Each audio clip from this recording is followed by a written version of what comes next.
visi harus sama. Jadi pertama kali mau melangkah, sama nggak visi kita? Mau nggak kita ke sana? Leader itu hanya untuk memoderate, not or giving the vision, not take over the stage.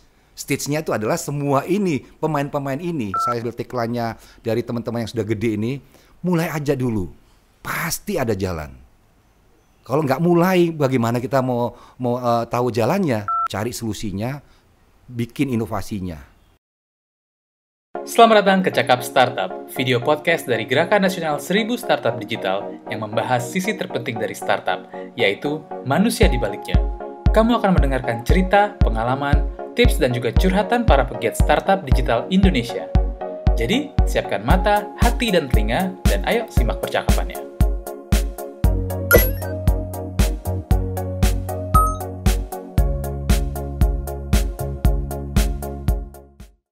Halo, kembali lagi di Cakap Startup, serial video podcast dari 1000 Startup Digital yang kita di sini akan membahas sisi terpenting dari sebuah startup, yaitu manusia di baliknya.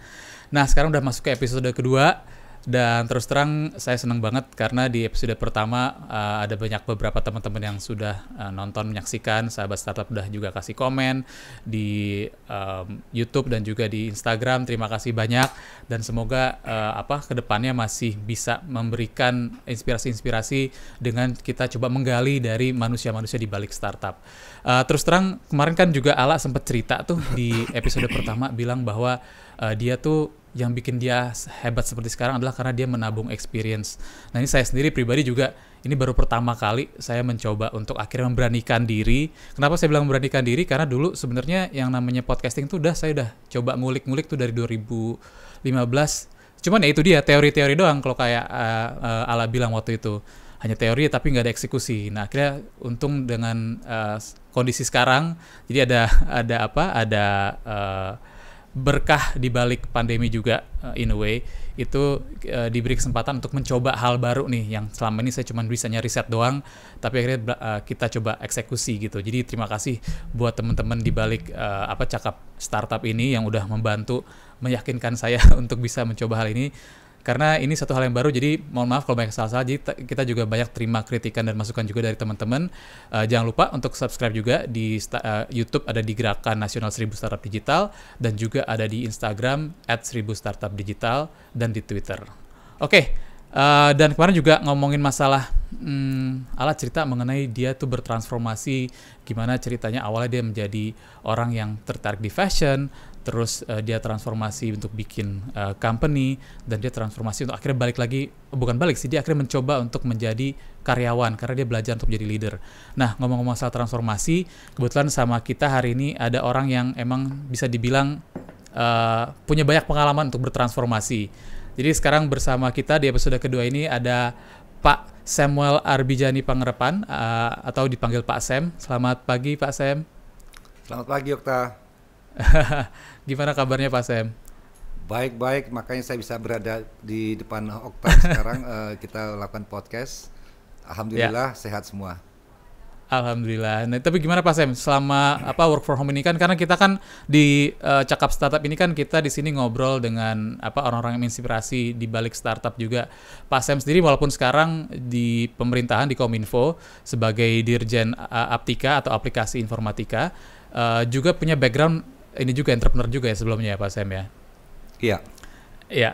Nah, ini kita juga ngomong-ngomong dari rumah ke rumah karena kondisi sekarang kita mencoba mengakali kondisi sekarang untuk bisa menginspirasi tapi bisa lewat rumah dan dengan menggunakan teknologi pastinya ya Pak Sam. Nah, Pak Sam ini juga sebelum dia di Aptika, sebagai Dirjen Aptika, Pak Sam juga punya 20 tahun pengalaman memimpin bisnis di industri telekomunikasi, aktif di organisasi nasional dan internasional yang ada kaitannya dengan tata kelola dan pemanfaatan internet. Nah, sebelumnya itu juga Pak Sam pernah terlibat di APJI ya Pak Sam ya? Ya, saya lama sekali di APJI, dari 99, tahun 99.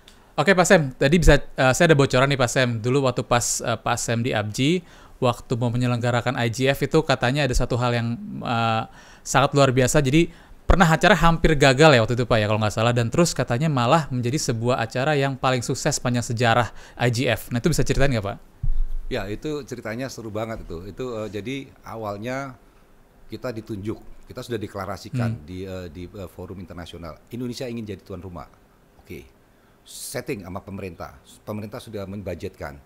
Tapi tiba-tiba di tahun yang sama itu ada 2 acara besar. Pemerintah bingung juga ini. Wah, ini tapi kita sudah setting waktunya. Acara kita tuh setelah yang namanya acara besarnya. Saya lupa APEC atau apa gitu. Acara pertemuan internasional di Bali. Kita sudah diplanningkan, pemerintah sudah atur budgetnya, tapi dalam perjalanannya tadi yang saya bilang harus ada prioritas yang lain, diturunin lagi budgetnya, hampir nggak ada akhirnya. Waduh, gimana ini? Kita penggalangan dana masih kurang-kurang. Yang kita kumpulkan, kita butuhkan kira-kira $1 juta waktu itu. Wah, gimana ini? Saya langsung sampai kurang 6 minggu itu belum tahu kita jadi atau tidak. Surat sudah datang menanyakan apakah ini jadi atau tidak. Karena harus ada plan B-nya kan, di mana harus karena nggak boleh batal.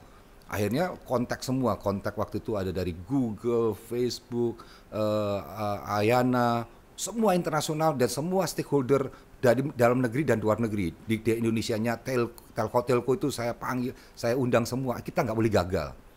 Akhirnya, sampai sempat surat ke presiden tuh Pak SBY waktu itu. Habis itu direspon sama Pak Wakil Presiden Pak Budiono lewat staf susnya. Itu akhirnya ya kita jadi harus. Wow. Pada hari itu sudah harus di-book semua itu. Terkumpulnya lebih dari 1 juta. Oh, ternyata, jadi supportnya tuh finansial juga apa ya? Ya, itu masalah agendanya yang nasional yang lainnya juga ada, tapi juga masalah financial. Nggak ada kita anggarannya. Akhirnya kita menggerakkan semua stakeholder. Jadi yang tadi saya bilang, dari dalam negeri dan luar negeri, mereka semua mau support. Pokoknya nggak boleh gagal. Nah, itu waktu kita menjalankan itu pada saat itu masih ada lagi kendala teknis. Ini kan dari seluruh dunia dan belum tentu semuanya itu punya hubungan internasional umpamanya. Bagaimana dengan dari Israel? Nggak bisa datang pokoknya. Bagaimana dari yang nggak punya hubungan internasional? Terus bagaimana kok nggak ada visanya tuh nggak bisa kasih? Waktu itu persyaratannya visanya tuh harus on arrival dan dikasih. Kan kita nggak boleh cek masalah security lagi nih. Wah, itu saya harus menjaminkan diri saya lagi. Kita cek, kita data satu-satu, pokoknya mereka kita pastikan setelah datang pulang selama di sana mereka tidak melakukan hal-hal yang bertentangan dengan undang-undang Indonesia. Waktu itu kan juga ada isu-isu politik yang lainnya. Takutnya tiba-tiba dia ngomong tentang hal lain karena namanya orang kumpul sedunia, ngomongnya bisa isunya bisa kemana-mana. Kita make sure itu, kita track semua supaya itu benar-benar acaranya bagus, tapi secara nasional kita tidak dirugikan, malah kita justru diuntungkan. Karena ada isu-isu yang lain bisa berkembang kan. Akhir kata di setiap jalan, semua datang dan ternyata yang datang paling banyak selama acara AGF. Itu 3.000-an, itu jadi trackman.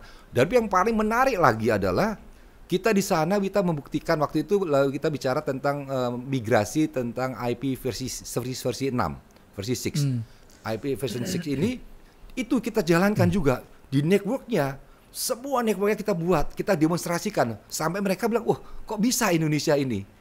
Jadi itu akhirnya jadi trademark. Jadi penyelenggaraan Indonesia itu jadi trademark. Nah itu dan sangat sukses. Nah dari situ kita lihat bahwa memang internet itu perlu dibicarakan multi stakeholder. Kalau dulu kita bicara internet itu hanya ngomong teknis. Sekarang tidak bisa. Sosial, budaya, politik, bisnis. Ini sudah ini belum lagi isu-isu perlindungan anak, isu-isu keamanan. Jadi isunya tuh internet tuh semenjak saya bergelut di internet awal-awalnya tuh ngomong teknis. Bagaimana network saya nyambung dengan network kamu. Tapi begitu sudah tersambungkan, bagaimana kita menggovern, bagaimana ruang yang begitu terbuka dan semua orang berada di situ, kalau tanpa aturan, bahaya nih. Sama aja kita membangun satu jalan raya besar, nggak ada rambu-rambunya. Bisa tabrak-tabrakan kan? Ada orang yang jalan nggak punya license, bisa nggak ngerti cara nyetirnya. Nah ini akhirnya kita perlu menggovern. Nah bagaimana menggovernnya? Tidak terlalu governing bukan melakukan pelarangan ya. Governing itu menata. Jadi kita harus tahu juga apa sih internet, bagaimana menatanya. Dari situlah kita mulai mengembangkan wawasan teman-teman juga di Indonesia. Nah, itu sejarahnya itu semua benar-benar seru. Tapi moral story-nya apa? Kita selalu punya ide, kita ingin jalankan. Dalam perjalanan itu pasti ada juga hambatan-hambatan. Tapi hambatan ini tidak boleh menjadi hal yang untuk kita mundur daripada ide kita. Apalagi kita tahu ide ini bagus. Jadi kita harus maju terus. Pada saat kita menghadapi tantangannya, kita pelajari tantangannya apa, di mana permasalahannya, bagaimana kita menyelesaikan permasalahan itu yang terpenting. Bahwa dalam satu perjalanan pasti ada tantangan, tapi tantangan itu justru menjadikan semangat untuk kita mencarikan solusi-solusi yang kreatif. Itu moral story dari AGF, dan menurut saya saya cukup itu dalam sejarah hidup saya itu ada hal yang sangat besar dalam perjalanan hidup saya. Ya, Pak Sam, waktu itu kan saya mau nanya lagi, itu kan wah luar biasa banget. Apa kebayang challenge saja dengerin aja udah tahan napas gitu, ngerasain kayak wah ada so many at stake waktu itu. Waktu itu kan sorry ini lanjut ya. Oke, Pak Sam, saya mau nanya, itu kan saya nggak kebayang waktu itu kayak gimana. Pak Sam adalah leadernya, ditunjuk oleh pemerintah untuk lead sebuah program yang forum yang global. Dan dalam kondisi yang saat itu terjadi, apa sih di dalam batin Pak Sam rasakan saat itu? Karena udah dititah menjadi leadernya, dan di saat bersamaan juga ada apa yang merasa Pak Sam pertaruhkan di saat itu untuk bisa ini jadi gitu goal gitu. Waktu itu saya kan sebagai penanggung jawabnya. Saya karena waktu itu kita mendapatkan hambatan, saya harus membakar semangat. Wah, waktu ini saya menggunakan leadership saya.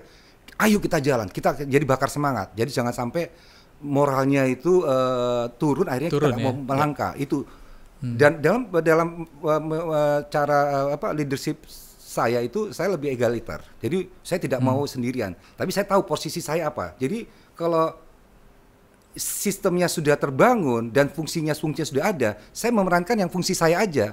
Saya tidak mau ikut campur terlalu dalam di fungsi-fungsi yang lain. Saya hanya memberikan visi dan juga memberikan semangat. Kita harus jalan ini. Kalau ada blockade, mereka pasti tetap ke saya. Pak, ini ada bagaimana ya? Saya kasih jalan keluarnya. Tapi sistem dalam satu sistem, kita nggak bisa bekerja sendiri. Teamwork itu sangat penting. Tapi di teamwork itu semua harus ada menjalankan fungsinya. Dan fungsi-fungsi ini harus tahu kemana kita melangkah. Kemana tujuannya. Jangan kita punya sistem, kita punya fungsi, tapi tujuannya sendiri-sendiri. Wah, itu kacau itu nanti. Harus kita samakan visinya. Visi kita ke sana ya. Kita mau jalan ke sana. Kamu fungsinya di sini. Jadi kayak kita ngelihatnya roda mesin. Di roda mesin itu kan banyak yang namanya gigi-giginya. Nah, itulah suatu organisasi. Gigi-gigi ini, satu gigi aja tidak berjalan, organisasi tidak berjalan. Jadi ya tadi itu namanya teamwork itu. Dan satu lagi, visi harus sama. Jadi pertama kali mau melangkah, sama nggak visi kita? Mau nggak kita ke sana? Kita melihat nggak yang pemandangan yang kita akan lihat nanti di akhirnya? Ini harus sama semua nih. Nah, dengan demikian kita akan melangkah, dan setiap fungsi ini akan bergerak, dan pergerakan mereka itu menambah percepatan pergerakan organisasi atau movement apapun yang sedang ingin dicapai. Itu kira-kira, Okta. Berarti yang sebenarnya waktu itu kalau aku bisa simpulkan ya Pak Sam ya, yang ngedrive Pak Sam ini untuk ini harus terus tetap jalan adalah karena emang dari semangat tim itu udah ada gitu ya, dan ini kayaknya udah pengen ini tetap harus jalan gitu ya. Itu yang menjadi pertimbangan waktu itu ya Pak Sam ya. Iya, karena ini yang kita pertaruhkan ini adalah sticknya terlalu besar buat acara ini, karena itu bukan hanya ABGI, bukan hanya SEMI, bukan hanya teman-teman yang bekerja, tapi ini Indonesia sebagai tuan rumah. Masa kita sebagai tuan rumah tidak bisa menyambut tamu-tamu kita? Jadi itu pertaruhannya. Tapi padahal Pak Sam, padahal Pak Sam hanya bisa bilang ke tamu-tamu bahwa, aduh sorry nih kita nggak ada budget. Sebenarnya bisa juga punya pilihan itu juga. Itu kenapa nggak ngambil pilihan itu? Karena bang nggak ada dukungan waktu itu mikirnya. Ya kalau itu kan pilihannya itu berarti pilihan menyerah. Tidak ada dalam kamus saya. Walaupun ada saya sampai organik ABGI pun sudah bilang batalin. Saya bilang enggak. Pokoknya lagi meeting enggak, kita maju terus. Jadi makanya tadi saya bilang, saya kayak lagi dansa, poco-poco. Baru maju sekelangkah, mundur lagi 2 langkah. Tapi akhirnya lama-lama bisa maju setelah saya bisa menyelesaikan. membangunkan lagi semangat. Nggak bisa, ini harus tetap jalan. Akhirnya ya itu tadi, dengan ada determined mind, dengan tujuan yang kita ingin capai, pasti kita harus membangun itu. Itu adalah power yang ada kita miliki, tenaga yang semangat yang kita miliki. Karena kita tidak lihatnya ke depan. Nggak bisa ini lihatnya. Kalau kita mundur ya berarti kita menyerah. Itu makanya waktu tadi pilihan tadi saya nggak ambil. Walaupun itu sudah dalam list, tapi itu harusnya listnya paling button. Kalau itu pun terjadi sudah punya jawabannya, sudah disiapkan. Jadi kalau kita jadi leader itu kayak gitu, sudah tahu semuanya. Oh kalau ini berhasil ini, kalau ini. Jadi kita sudah tahu sampai the worst case-nya yang tadi Okta katakan tuh worst case. Worst case-nya saya sudah itu. Tapi apakah kita ngambil worst case-nya? Tapi worst case-nya pun harus dimitigasi. Oh bagaimana menyelamatkan muka kan? Kan batal kan menyelamatkan muka ini, harus menjelaskan pada publik. Nggak mau bisa ngomong hanya karena nggak ada dana. Kan harus harus ada story-nya. Itu pun kami sudah siapkan itu yang itunya. Jadi semuanya diperhitungkan, semuanya dihitung dimitigasi. Kalau saya tetap lurus terus, apa yang harus saya lakukan? Apa risikonya? Bagaimana menyelesaikan itu adalah yang menjadi kuncinya. Hebat. Itu inspiratif sekali Pak Asem itu, karena mungkin ada orang yang pilih opsi yang paling gampang gitu ya. Dia pengen ya udah karena ini kan bukan risalah pada saya, tapi ada faktor-faktor eksternal lah. Jadi kadang menggunakan faktor eksternal itu sebagai alasan. Tapi kalau Pak Asem nggak pernah mundur ya untuk hal ini, karena memang tim semangat itu yang perlu terus dijaga sama Pak Asem ya. Itu yang penting ya Pak Asem ya. Nah, ngomong lagi balik ke Mas tadi, Pak Asem juga sempat mengenai cara kerja yang egaliter. Itu kan berarti emang udah dibawa Pak Asem dari zaman waktu pas mungkin karena udah terekspos dengan waktu pas kuliah di luar juga dan sempat bikin company sendiri. Nah, pada saat Pak Asem bersinggungan dengan pemerintah di ABJI, yang tadi Pak Asem juga bilang kita orang masih muda nggak mau di-govern gitu kan. Sementara government sendiri yang tempat Pak Asem sekarang bekerja malah banyak menggovern gitu. Yang tadinya anti blokir sekarang jadi ada sedikit kebijakan-kebijakan yang mengharuskan untuk blokir. Itu gimana Pak Asem? Perubahan switch itu gimana Pak?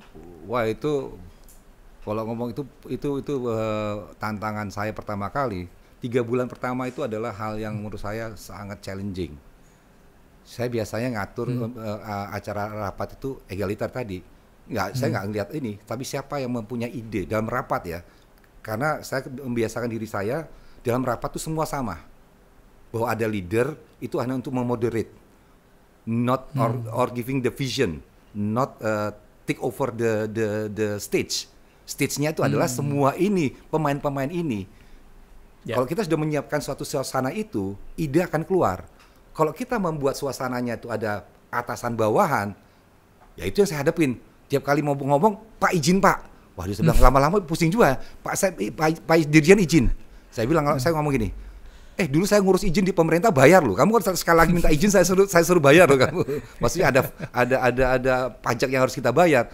Ini tiap kali ngomong izin, gimana selesainya meetingnya bilang, ngomong-ngomong aja. Tapi ya kita tata krama tetap dijaga. Itu kan egaliter itu bukannya tanpa aturan. Kita harus punya tata krama, kita tahu posisi. Tapi kan yang ingin saya ciptakan jangan sampai ada keraguan untuk mengungkapkan ide. Oh saya waktu itu pertama kali, terus ini kok terlalu struktural. Nah saya mulai bicara dengan anak-anak buah. Karena saya nggak mau hanya bicara dengan direktur, tapi semuanya saya buka. Saya malah punya teman diskusi perdebatan dengan eselon 4, eselon 3 jauh di bawah saya, tapi menurut saya itu challenging. Disitulah sebenarnya mereka mungkin nggak menyadari itu sebenarnya saya lagi mentransformasikan cara jadi pemimpin yang berdebat saya dengan anak buah. Kalau itu ini kalau dilihat gue dirjen lu cuma eselon 4, tapi nggak saya kasih ruangan itu karena menurut saya ini bagus, perdebatan yang bagus, karena perdebatan ini mendidik saya juga. Kalau kita berdiskusi itu sebenarnya 2 arah. Pembelajarannya kan 2 arah, bukan 1 arah. Kalau diskusi ya, kalau mau kecuali kita lagi preaching ya, jadi 1 arah gitu kan. Kita ini. Tapi kalau diskusi kan 2 arah. Nah ini yang saya lebih senang yang 2 arah. Yang kayak ngomong sama Okta ini kayak senang saya. Karena apa? Akhirnya saya juga bisa memahami dan saya bisa menggali juga dari saya. Ini kan sebenarnya itu saling interaksi, itu akan menggali potensi yang ada di kita. Inovasi itu bukan karena kita dapat ilham sendirian, karena kita berinteraksi secara fisik maupun berinteraksi secara nalar. Kita benaran. Itulah munculnya inovasi. Itu bukan situ. Nggak mungkin kamu diam di rumah atau diam itu namanya berhayal. Itu impian, nggak apa-apa. Impiannya pertama, tapi impiannya harus diaktualisasikan untuk menjadi suatu produk. Produk itu namanya inovasi. Nah ini, jadi itu cara meminta. Jadi, wah ini pusing juga ya. Akhirnya saya buat egaliter. Tapi ada juga direktur bilang, wah ini saya masih direktur kok semuanya mau ngomongnya sama anak buah saya.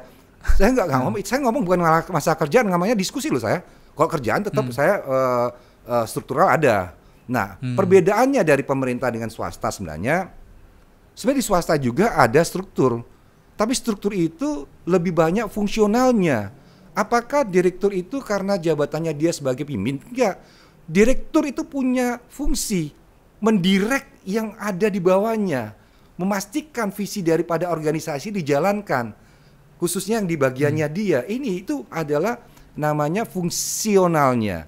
Nah, di pemerintah sebenarnya sudah sama, cuma dipisahkan antara struktural dan fungsional.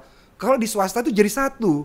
Direktur dan direktur utama itu adalah fungsional dan juga struktural. Porsinya yang berbeda. Porsi strukturalnya katakan di swasta itu kan ada wewenang yang diberikan. Mungkin 10-20%. Selebihnya itu adalah fungsional. Karena dia harus berfungsi dalam suatu organisasi. Nah, yang saya lihat ada perbedaan itu di pemerintah dipisahkan. Ada jabatan struktural, ada jabatan fungsional. Padahal itu harusnya jadi satu. Satu orang itu harus punya. Tidak bisa hanya orang punya struktur aja. Jadi pemimpin aja, tapi dia nggak tahu apa yang mau dia lakukan.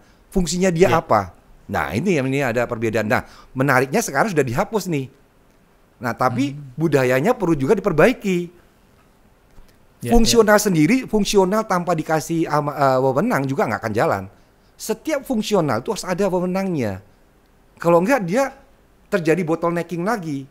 Nah ini kan sekarang pemerintah sudah, Pak Presiden sudah bilang, tolong benahin, tidak ada lagi perbedaan itu. Nah tapi sekarang kami di organisasi juga pun akan melakukan pembenahan. Karena saya lihatnya, kalau hanya fungsional, nggak kasih wewenang, nanti datangnya ke gua terus nih. Iya kan? Iya. Sebagai pengambil keputusan. Tapi kan kita bisa bagi habis. Untuk masalah ini kamu boleh ambil keputusan. Untuk segini, kalau di swasta dari jumlah besaran proyek ya. Kalau ya nilainya sekian, kamu boleh ambil keputusan sendiri. Tapi kalau sudah nilainya sekian, harus direkturnya. Kalau lebih tinggi lagi, direktur utama. Kalau lebih tinggi lagi, komisaris. Nah ini kan sebenarnya wewenang. Kalau itu kan karena perusahaan kan untuk mencari keuntungan. Tapi di pemerintahan sama. Apa wewenang yang dimelekat? Jadi nggak bisa hanya saja fungsional. Nah ini yang perbedaan dan menurut saya di pemerintahan ini sudah mulai melakukan perubahan, tapi perlu pembenahan. Perubahannya sudah dilakukan, tapi pembenahannya bagaimana? Tadinya organisasinya yang struktural sekarang jadi fungsional. Ini kira-kira yang saya challenging-nya situ. Ya, Pak Sam, tadi kan udah cerita dikit tuh tentang leadership style, terus berurusan dengan birokrasi, tapi yang namanya pemerintah tuh pasti nggak jauh dari dengan protokoler. Nah, mungkin Pak Sam bisa cerita dikit gimana sih adaptasi dengan yang tadinya di startup itu yang semuanya serba cek, tapi kalau di pemerintah tuh ada protokol-protokol yang mesti dilewati, itu gimana Pak Sam? Ya, itu banyak sekali cerita lucunya. Waktu pertama kali saya diundang di perguruan tinggi di Malang. Saya tuh orangnya selalunya sendirian, nggak pernah. Saya sampai sekarang belum pernah pakai ajudan, walaupun saya punya fasilitas itu. Jadi saya diundang di Malang. Saya nggak tahu, begitu sampai saya dijemputnya sampai pesawat, terus saya bawa suitcase saya tuh mau diangkat. Saya bilang enggak, saya biasa bawa sendiri. Siapa nih rampok? Bukan ya, nggak nyampe mikir gitu. Saya kok Pak, saya lain kali jangan sampai ke pesawat, saya bisa turun sampai bawah. Saya malu, saya kan biasanya kita nggak sampai di kayak gitu. Tapi itu memang protokol kok di daerah-daerah. Ada lagi satu cerita lucu, saya diundang di Jogja nih. Saya bicara di UGM kalau nggak salah, itu business school-nya. Saya datang, saya sebagai pembicara, saya datang ke sana pakai jeans, pakai kaos. Saya datang ke ruangan rektornya, di situ bukan rektor, namanya presiden direkturnya dari perguruan tinggi ini. Saya datang, ditanyain, mau cari siapa ya? Oh langsung saya bilang nama saya Samuel Apari, ini saya dirjen. Kaget semua loh. Dirjennya kok kayak gini, pakainya jeans. Padahal saya mau jadi dikirain saya mahasiswa. Gak meyakinkan ya.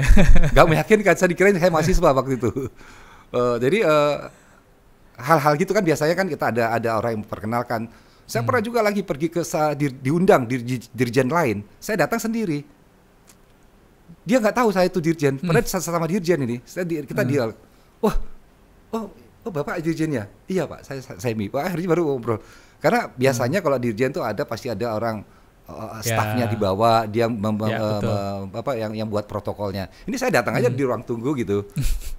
Jadi itu ya banyak sekali. Terus itu kebiasaan yang lain. Ya.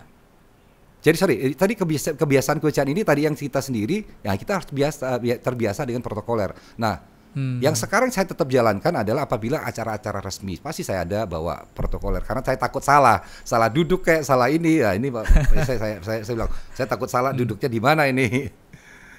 Itu yang apalagi kalau ada upacara-upacara itu saya pasti bawa asisten lah supaya saya jangan salah.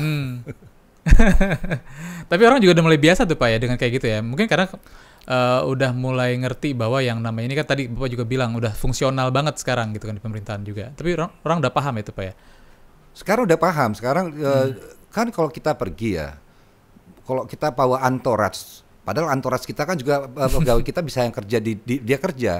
Ya mungkin kalau kita bawa ya kita bawa 1-2 lah, paling banyak 2. Tapi selebihnya kan nggak perlu kita pergi itu pasti kalau dulu ya pejabat-pejabat dulu ya. Entourage-nya banyak tuh. Level dirjen aja tuh bisa entourage-nya bisa 5 sampai 10 itu kan sekali jalan gitu. Ada lagi ada dokter, semua direkturnya harus hadir. Wah ini kan nggak kerja dong dia. Kan nggak perlu kayak gitu. Nah ini sudah berubah di pemerintahan zaman now itu sudah berubah. Karena mereka kenapa kita berubah? Karena tantangannya dan targetnya juga tinggi. Jadi nggak bisa kita tuh sedikit-sedikit tuh bawa anak buah banyak. Karena mereka juga punya target-target yang harus diselesaikan. Itu sih sebenarnya ada perubahan-perubahan juga di dalam pemerintahan. Saya ini adalah dirjen kedua yang bukan PNS. Dirjen pertama yang bukan PNS itu teman saya juga, dirjen kebudayaan. Nah itu dirjen kebudayaan itu bukan PNS. Dia dosen lepasan di UI. Waktu ada pembukaan untuk ini dia daftar. Sama juga saya orang kedua. Nah sekarang sudah mulai ada beberapa dirjen dari swasta. Nah, ini memang ini adalah saya rasa ini suatu hal yang bagus bagi pemerintahan. Jadi bisa ada perspektif yang lain dalam bagaimana sih menjalankan pemerintahan. Jadi kita mulai terbuka. Dan seperti halnya juga apa yang dilakukan Pak Sam di Aptisi juga masalah transformasi tadi ya, transformasi masyarakat, usaha, bisnis dan juga pemerintah Pak ya. Ya itu sebenarnya waktu saya jadi seleksi dirjen itu adalah tulisan saya terkait transformasi digital. Jadi ya karena tadi passion saya kan di internet ini saya pingin loh kalau saya sendiri yang ngerti atau hanya orang-orang tertentu kita tidak mentransformasikan ke semua, mereka nggak bisa mendapatkan manfaatnya. Nah ini yang kita lakukan. Jadi bagaimana kita mentransformasikan supaya ruang digital atau manfaat daripada teknologi digital ini bisa benar-benar dirasakan oleh semua. Nah ini yang kita sekarang lagi lakukan di pemerintahan. Pak Jokowi baru saja memerintahkan bahwa kita harus mempercepat gara-gara pandemik ini. Tadi sudah dalam pipeline sudah ada, program kita sudah ada sampai 2024 dan sampai 2030 pun sudah ada. Tapi kelihatannya karena pandemik ini harus dipercepat. Nah Pak Menteri sudah menangkap itu dan kita memfokuskan dulu kalau kita bicara transformasi digital. Fokus kita apa? Connectivity. Semua orang harus terkoneksikan, ya kan? Itu susah. Jadi ini yang kita beresin. Nah setelah kita memberesin semua orang itu terkoneksikan di internet, baru kita kasih ruang untuk yang namanya aplikasi itu bisa berkembang. Kan sudah ada itu. Nah aplikasi inilah yang cari ada startup, ada macam-macam. Ini yang kita harapkan dengan adanya jaringan internet ini banyak sekali pelaku-pelaku usaha ini bermunculan dan meng-create aplikasi-aplikasi yang dibutuhkan oleh masyarakat. Nah, aplikasi itu sebenarnya apa? Aplikasi itu seperti ruangan, seperti bangunan di mana masyarakat bisa beraktivitas. Artinya apa? Dengan adanya jaringan dan aplikasi, masyarakat bisa belanja dari rumah, belajar dari rumah, kerja dari rumah, menikmati hiburan dari rumah. berhubungan dengan pemerintahan, layanan pemerintahan bisa dari mana saja berdasarkan adanya aplikasi. Jadi nanti interaksinya itu. Nah, untuk bisa memastikan bahwa yang namanya transformasi itu berjalan sesuai dengan maksud dan tujuan kita, yang seperti diamanatkan dalam Undang-Undang Dasar kita harus punya regulasi. Regulasi itu adalah seperti tadi, kita membangun jaringan, jaringan itu diibaratkan adalah jalan. Jalan ini kalau tidak ada rambu-rambunya kan orang bisa saling tabrak-tabrakan. Iya. Atau orang bisa malah tidak mendapatkan manfaat dan malahan banyak mudaratnya. Makanya harus diatur. Jadi pada di persimpangan gantian ya jalannya, ini ada lampu kalau orang Jogja bilang Bang Jo, abang hijau. Jadi nungguin waktunya kalau dia jalan supaya tertib. Itu adalah regulasi. Nah, regulasi kan juga harus ada dikendalikan, law enforcement. Law enforcement itu adalah polisi-polisi di jalan supaya semuanya tertib. Nah, untuk itu kita sudah punya regulasinya, ada pengawasannya, SDM-nya. Nah, SDM ini yang harus kita kembangkan. Nah, salah satu yang kita kembangkan SDM itu adalah literasi digital. Habis itu digital skill, baru C level. Ya. Di entrepreneurnya pun kita sudah siapkan. Nah, ini programnya Okto. Saya kan belajar tentang 1000 startup dari Okta kan. Waktu pertama kali dengan Alamanda dan Jansen itu kan saya pertama kali. Oh, inilah dunia startup. Karena saya biasa orang jaringan. Saya bukan orang aplikasi. Ini dunianya. Nah, itu juga kita siapkan anak-anak mudanya supaya mereka siap. Nah, setelah adanya SDM-nya yang memadai, kita harus membukakan akses terhadap teknologi. Apa aja ya, bisa akses kepada teknologi AI, cloud computing, big data analitik. Jadi ini semua teknologinya itu harus bisa diakses oleh masyarakat supaya mereka bisa mereka lakukan riset dan inovasi. Nah, tadi yang di Okta bilang itu yang namanya transformasi itu harus ada 3 pilar. Pertama, pemerintahnya juga harus berbenah diri untuk masuk ke ruang digital. Masyarakatnya harus menyiapkan dirinya untuk supaya mereka bisa menjadi masyarakat digital dan juga ekonominya. Nah, inilah yang namanya transformasi. Untuk apa? Menjadikan Indonesia digital nation. Ini adalah kalau bicara tentang transformasi. Nah, ini kita siapkan dari bawah sampai ke atas, building block-nya kita siapkan. Kita sudah punya framework-nya. Nah, sekarang kita akan membuat segera adalah roadmap-nya. Mana dulu, apa yang harus dilakukan, kapan harus selesai. Itu kalau kita bicara tentang transformasi digital. Menarik sekali Pak Sam. Ini kan Pak Sam juga tadi sempat ngangkat masalah entourage nih. Tadi di awal masalah protokoler, dan kalau sekarang nih kalau misalnya sahabat startup lihat kalau ketemu dengan Pak Sam, mungkin entourage sekarang tuh banyak kan anak muda nih Pak Sam. Anak muda kreatif gitu ya, ikut. Ini karena udah kecemplung dengan dunia startup, itu emang selalu Pak Sam selalu mengelilingi diri dengan anak muda atau gimana Pak dari dulu? Apa karena sejak dia visi emang berurusan dengan startup? Gini, kalau saya lihat ini kedepannya siapa sih yang mewarisin ini semua? Anak-anak muda. Saya dulu juga pernah muda. Waktu pertama kali pemerintah mencanangkan pembangunan internet di Indonesia, yang diajak siapa? Anak-anak muda. Nah, sekarang adalah tugas saya juga mengajak anak-anak muda untuk mengisi tadi. Kan tadi jaringannya akan diselesaikan oleh pemerintah. Kalau jaringannya sudah diselesaikan, kita bisa masuk kepada era digital. Kalau tidak siapkan anak-anak muda ini untuk yang menjalani, kita akan jadi penonton. Disiapkannya itu yang tadi dari SDM-nya. Kalau kamu mau kerja, ini loh skill yang harus kamu perlukan. Kalau kamu mau berbisnis, ini loh yang kamu harus lakukan. Nah, itu kenapa karena memang saya berinteraksi dengan anak-anak muda yang punya antusias yang tinggi untuk membangun startup-startupnya. Kan saya pertama kali Anda yang ngajak saya waktu itu diperkenalkan itu. Saya belajar, oh gini. Tapi itu kita harus tetap belajar. Saya juga nggak punya background apapun tentang startup. Sama waktu saya pertama kali startup tuh bagaimana ya? Oh, ini adalah cara baru membuat perusahaan sebenarnya. Dulu sudah ada, ini cara barunya. Itu bedanya. Kalau dulu ya, saya waktu buat perusahaan itu saya harus punya modal dulu, habis itu punya gedung dulu, punya anak buah, baru bisa berusaha. Sekarang kan nggak perlu. Ide dan kemauan keras, dan kita mau kerja, bisa kita buat sesuatu perusahaan. Dulu tuh harus ada modal dasarnya tuh ratusan juta lagi. Contohnya kita dulu mau berdagang. Kalau mau berdagang itu harus punya toko. Sekarang nggak perlu punya toko kan? Iya. Hanya punya kamera sama punya koneksi internet. Betul. Semua orang bisa terlibat. Nah, inilah menariknya ataupun keunggulan daripada ekonomi digital. inklusif, semua orang bisa terlibat. Nah, kalau tadi kalau bicara dalam konsep yang namanya transformasi digital, pada saat kita bertransformasi, kita harus punya moto nobody left behind. Semua orang harus diajak, semua orang harus diajarin. Jadi kita harus benar-benar telaten. Oh, ini levelnya ini, dia perlu pengetahuan dasarnya, kita ajarin pengetahuan dasarnya. Pengetahuan dasar itu apa? Supaya mereka dalam menggunakan beraktivitas di ruang digital, mereka tidak ditipu. Tipunya lewat apa? Hoax. Kan menghabiskan waktu itu. Tapi kalau dia tahu, oh ini hoax, pemerintah nggak perlu lagi. Pemerintah fokusnya untuk meningkatkan pengetahuan masyarakat. Hoaxnya masyarakat bisa menghandle sendiri. Ini kamu hoax kok dibaca mamanya. Nah, kan kalau dia tahu cara kerjanya internet, dia akan cari hoax. Dia cari informasi-informasi yang bisa mengembangkan dirinya. Akhirnya apa? Hoax ini benar. Hoax ini akan tergeserkan kan? Tidak ada lagi diakses. Jadi orang akan mencari. Tapi untuk mencari informasi yang dibutuhkan harus punya skill.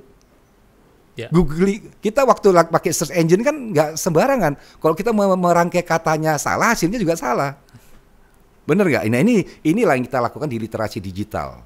Ya, tadi kita karena literasi digital itu benar-benar dari segala level. Malahan nanti kita berpikirnya kalau bisa dari segala bahasa, sambil kita preserve yang namanya budaya bahasa kita. Nanti kita akan buat konten-kontennya supaya orang tuh tadi nobody left behind. Kalau dia bisanya ini ya dia dengan cara itulah kita harus ngajarin dia. Jadi kita nggak boleh memaksakan. Oh, ini caranya kayak gini, enggak. Kita kalau kita mau mengajar kan tujuan kita orang itu terdidik. Untuk mendidik kan kita harus mencari metode yang pas buat dia supaya dia terdidik. Betul. Nah, itu jadi sekarang ini dimungkinkan karena ada teknologi. Nah, ini yang kita harapkan itu tadi transformasi ini bisa berjalan dan semua orang bisa terlibat di dalamnya.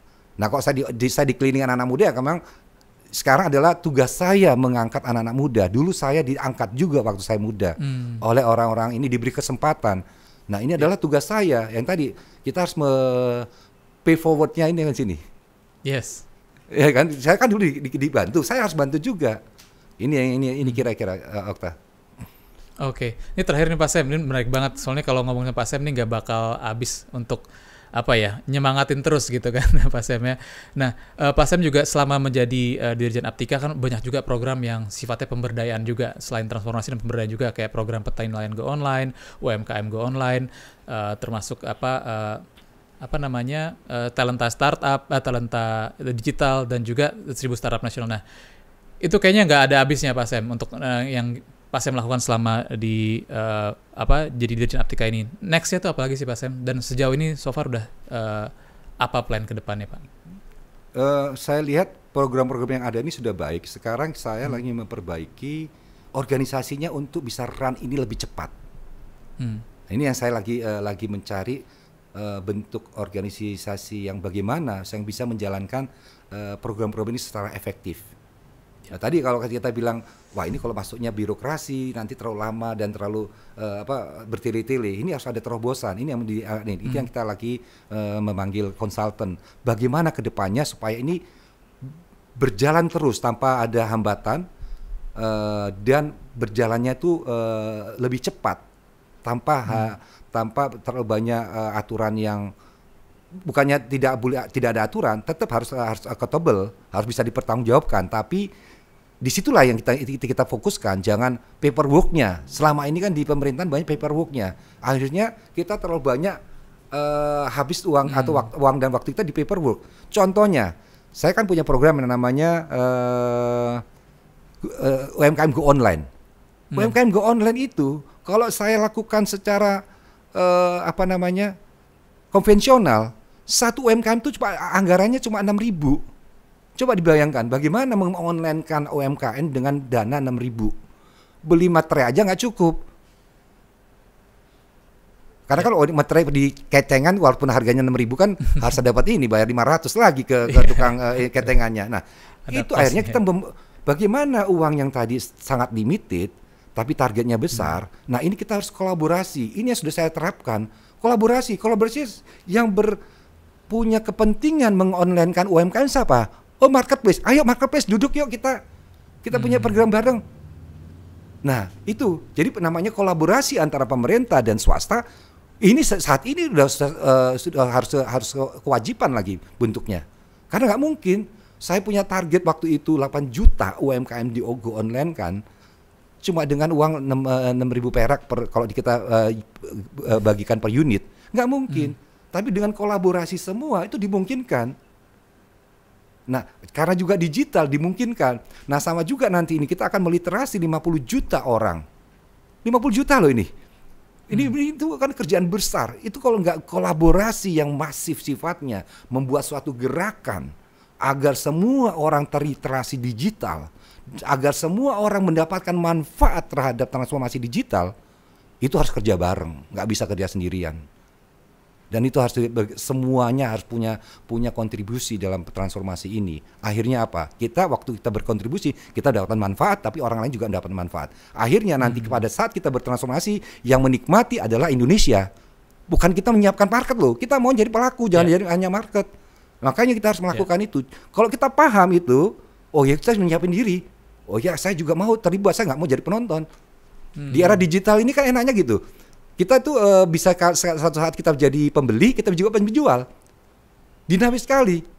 Ini yang diharapkan Okta. Jadi dalam transformasi ini semua bisa terlibat dan semua bisa mendapatkan manfaat. Itu kira-kira. Oke Pak Sam, terima kasih banget nih udah banyak kasih cerita-cerita perjalanan hidupnya yang menarik banget, mulai dari kuliah tadi, terus menjalankan bisnis sampai menjalankan asosiasi dan akhirnya terlibat dalam pemerintahan. Itu menarik banget. Pasti ada banyak banget pembelajaran yang Pak Sam dapatkan selama proses itu berjalan, selama transformasi yang Pak Sam lakukan.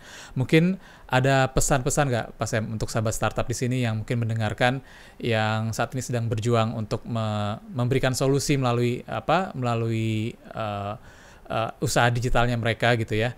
Kira-kira apa yang bisa Pak Sam sampaikan ke mereka untuk melakukan transformasi ini? Oke, jadi sahabat-sahabat, kalau kita lihat ya, kalau kita bicara transformasi digital, saya sudah tadi sampaikan, peluangnya itu sangat besar. Nah, sekarang kita harus tahu apa yang kita maui, apa yang kita ingin kontribusikan. Nah, untuk berkontribusi kita harus tahu apa yang ingin kita selesaikan. Semakin besar masalah yang kita selesaikan, semakin besar peluangnya. Itu harus kita jadikan driving force. Kalau driving force-nya hanya melihat diri kita, tapi tidak melihat apa yang kita akan kontribusikan pada orang, itu kita tidak punya driving force yang kuat. Jadi kalau kita hanya memuaskan diri kita, berapa besar sih yang kita butuhkan untuk diri kita? Tapi kalau kita ingin melayani atau membantu begitu banyak orang, itu kan akan punya energi buat kita untuk kita tetap berkarya. Nah ini harus yang jadi kejelian yang harus dipunyai oleh teman-teman. Kita bicara transformasi digital khususnya untuk ekonomi digital, itu peluangnya sangat besar. Kita harus melihatnya sebagai peluangnya itu sebagai kita melihat samudra yang ada di sekeliling pulau-pulau yang ada di Indonesia. Airnya begitu berlimpah. Kita mau ngambil apa? Kita mau lakukan apa? Kalau hanya untuk diri kita bawa ember aja sudah cukup. Emang kita mau buat apa? Tapi kalau kita ingin membantu orang lain, kita harus membuat satu sistem. Katakan saya analogikan, dari air laut kita bangun sistem pipanya, baru distilasi airnya, baru kita salurkan ke masyarakat. Itulah solusi-solusi yang harus kita tawarkan. Jadi semakin besar masyarakat menikmati solusi-solusi yang kita berikan, semakin besar juga peluang-peluang kita. Ini harus kita cari. Yang mana? Tadi saya bilang, lautnya luas, jangan pergi ke tempat sesuatu yang sudah crowded. Banyak ini teman-teman ini, oh maunya ini lagi. Ada lagi punya ide, mau buat hal yang sudah dilakukan. Emang kita punya driving force yang kuat, punya daya dan dana yang kuat. Kenapa tidak cari yang tempat yang lain? Karena masih banyak peluangnya. Jadi itu harus menjadi pegangan. Kalau saya hanya melakukan yang itu aja, kita nggak bisa move on. Kenapa begitu kita sampai kepada posisi kita harus bersaing, kita kalah bersaing. Nah ini jadi makanya itu cari masalah, identifikasi masalah yang dihadapi oleh masyarakat, cari solusinya, ciptakan inovasinya. Ini akan menjadi peluang bagi teman-teman kalau kita bisa mengidentifikasi dari awal. Apa ya sih yang mau kita kerjakan? Cari solusinya, bikin inovasinya. Ini yang pesan saya, dan dalam melangkah kita tidak perlu lagi menunda-nunda. Karena kita juga tidak tahu apa yang perjalanannya kita ke sana. Saya juga sampai ke pemerintah ini nggak tahu dulu. Sampai sini saya nggak tahu, saya jalanin aja. Saya jalan terus. Tiap kali saya jalan harus jalan, tidak bisa diam kita. Karena nanti pasti ada jalannya. Itu saya ambil tagline-nya dari teman-teman yang sudah gede ini, mulai aja dulu. Pasti ada jalan. Kalau nggak mulai, bagaimana kita mau tahu jalannya? Ya kan? Itu. Jadi mulailah dengan mimpi yang besar. Cari solusinya, ciptakan karyanya, hasilkan inovasinya. Itu kira-kira pesan saya. Dan jangan pernah takut untuk menghadapi tantangan. Tantangan selalu ada dalam kehidupan ini, tapi tantangan itu selalu dikasih ke jalan. Pada saat kita menghadapi tantangan, kita dilihatkan, oh ini tantangannya, oh saya akan dapat solusinya. Itu kira-kira pesan saya. Mari kita tetap berkarya dengan 1000 karya, 1000 solusi, 1000 inovasi untuk satu Indonesia Raya. Luar biasa. Saya pengen tepuk tangan. Karena itu juga yang jadi prinsip dari dasar dari 1000 Startup, Gerakan Nasional 1000 Startup Digital Indonesia ini, Pak Sam ya. Terima kasih banyak Pak Sam untuk mungkin sedikit info-infonya dan cerita-ceritanya yang menarik dan inspirasi, dan terutama untuk kita-kita ini yang kedepannya udah nggak perlu takut lagi, jadi karena pemerintah udah nggak seperti dulu. Mungkin dulu kita merasa takut-takut karena kita merasa belum terbuka, tapi dengan era informasi seperti sekarang ini, kita jadi semakin tahu sebenarnya pemerintah itu udah seterbuka ini gitu, dengan adanya orang-orang yang seperti Pak Sam yang selalu dikelilingi oleh anak-anak muda dan juga startup-startup. Feel free buat teman-teman dari sahabat startup yang pengen ngobrol langsung dengan Pak Sam dan juga jajaran timnya, itu sangat terbuka banget ya Pak Sam ya, untuk brainstorm terutama Pak Sam ya. Ya, saya sering diundang dengan teman-teman satu kelompok, nongkrong bareng, itu sering sama saya. Oke Pak Sam, terima kasih banyak Pak. Sehat-sehat terus Pak Sam, dan semoga terus bisa menginspirasi, dan semoga program-programnya terus diberikan kelancaran dan kemudahan, dan semoga anak muda juga banyak yang ikut mau terlibat gitu ya Pak Sam ya. Ya, terima kasih Okta. Terima kasih Pak Sam, dan sahabat startup, terima kasih juga udah mendengarkan di episode kedua ini, dan semoga di episode-episode berikutnya kita bisa terus mengundang banyak lagi orang-orang yang bisa menginspirasi, terutama orang-orang yang ada di balik suksesan sebuah startup ataupun di sebuah industri yang kita harap bisa menjadi inspirasi buat kita semua. Untuk itu, jangan lupa sekali lagi untuk subscribe di YouTube channelnya Gerakan Nasional 1000 Startup Digital Indonesia, dan juga di Instagram @1000startupdigital dan Twitter. Dan kalau gitu saya pamit, saya dan tim, saya ucapkan selamat pagi, saya ucapkan pagi, siang, dan sore, dan terima kasih.